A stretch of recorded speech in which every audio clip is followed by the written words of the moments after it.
Budaya Brunei Darussalam memiliki banyak kesamaan dengan budaya Melayu, namun cenderung lebih konservatif dan dipengaruhi oleh Islam. Seni budaya yang khas di sana meliputi arsitektur masjid, kaligrafi, istana sultan, dan juga ragam hias yang berornamen Arab. Selain itu, Brunei memiliki seni tari tradisional khas Melayu, serta kerajinan tangan seperti cenderamata, kain songket, dan juga sulaman border. Walaupun mirip dengan budaya Melayu di negara lain, akan tetapi masyarakat Brunei Darussalam menjaga identitas Melayu mereka. Hal ini menjadikan kebudayaan di sana lebih bersifat monokultur. Sebelum datangnya Islam, Brunei Darussalam berada di bawah pengaruh kerajaan besar Majapahit. Hal ini menunjukkan adanya interaksi dengan peradaban besar di Asia Tenggara. Tokoh penting dalam sejarah ini adalah Awang Alak-Betatar yang memerdekakan Brunei dari kerajaan Majapahit. Kesultanan Brunei diperkirakan berdiri sejak abad ke-15 dengan Sang Aji sebagai sultan pertamanya. Pada awalnya, Brunei berada di bawah pengaruh kerajaan Majapahit dan dikenal dengan nama Baruneng, serta menjadi bagian dari jaringan perdagangan Asia Tenggara. Setelah kematian Patih Gajah Mada dari kerajaan Majapahit, Brunei memproklamirkan kemerdekaannya. Awang Alak-Betatar, keturunan Sang Aji, memeluk Islam di Johor dan menjadi Sultan Muhammad Shah, menjadikannya Sultan Islam pertama di Brunei. Penyebaran Islam kemudian berkembang pesat, terutama di bawah pimpinan Sultan Bolkiah. Pengaruh agama Hindu-Buddha tersebar di seluruh Nusantara, tidak terkecuali dengan Brunei Darussalam.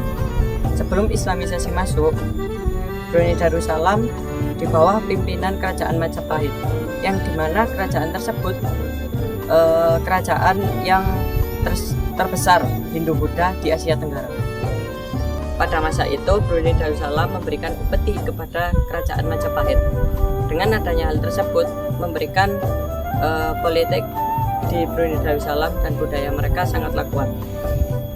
Dengan hal itu juga, masyarakat Brunei Darussalam banyak atau mayoritas dari negara Brunei Darussalam memeluk agama Hindu-Buddha. Kedatangan bangsa Inggris membawa perubahan yang signifikan dalam pemerintahan Brunei, meskipun tetap mempertahankan nilai-nilai Melayu dan Islam sebagai identitasnya. Pada 1847, Brunei memulai kerjasama dengan Inggris melalui perjanjian dagang. Pada 1888, status Brunei berubah menjadi perlindungan Inggris, di mana Inggris mulai mengirim seorang residen yang memberikan nasihat kepada Sultan, kecuali dalam urusan agama. Perjanjian 1906 memperkuat keterlibatan residen Inggris yang berpengaruh dalam hampir seluruh aspek pemerintahan kecuali agama Islam. Sultan tetap berkuasa, tetapi pemerintahan Brunei semakin berada di bawah aturan kolonial. Pada 1959, Brunei memiliki konstitusi yang memperkuat posisi Islam dalam pemerintahan. Meskipun masih di bawah pengaruh Inggris, konstitusi ini mulai mengukuhkan posisi Sultan sebagai pemimpin politik dan agama di Brunei Darussalam. Setelah meraih kemerdekaannya pada 1 Januari 1984, Brunei mempertegas sistem monarki absolut dengan ideologi Melayu Islam Beraja atau MIB yang menekankan pada tradisi Melayu, agama Islam, dan kepemimpinan Sultan. Pasca Perang Dunia Kedua, Brunei mulai bergerak menuju kemerdekaan meskipun masih berada di bawah pengaruh Inggris. Pada tahun 1959, Brunei diberi otonomi internal melalui konstitusi baru, meskipun Inggris masih mengendalikan urusan luar negeri dan pemerintahan.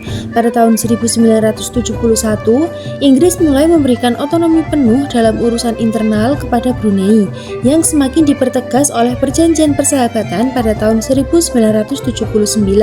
Perjanjian ini menjadi landasan bagi Brunei untuk meraih kemerdekaan penuh pada 1 Januari 1984.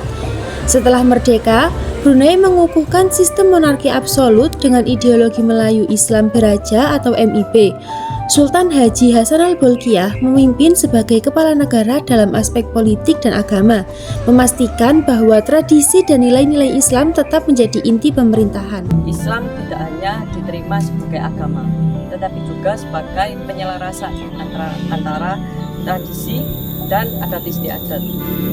Masyarakat Brunei Darussalam juga berusaha menerapkan ajaran Islamisasi ini, tetapi juga tidak menghilangkan adat mereka atau adat istiadat lokal mereka, sehingga tercipta lingkungan yang harmonis dan damai, tidak ada konflik keagamaan. Brunei Darussalam mengadopsi Islam sebagai ideologi nasional yang diterapkan dalam kehidupan sehari-hari. Pendidikan agama memiliki tempat penting dalam sistem pendidikan, dan masyarakat umumnya tidak terpengaruh oleh gerakan politik yang bernuansa agama yang berkelanjutan, menekankan toleransi dan integrasi Islam dalam kehidupan sehari-hari.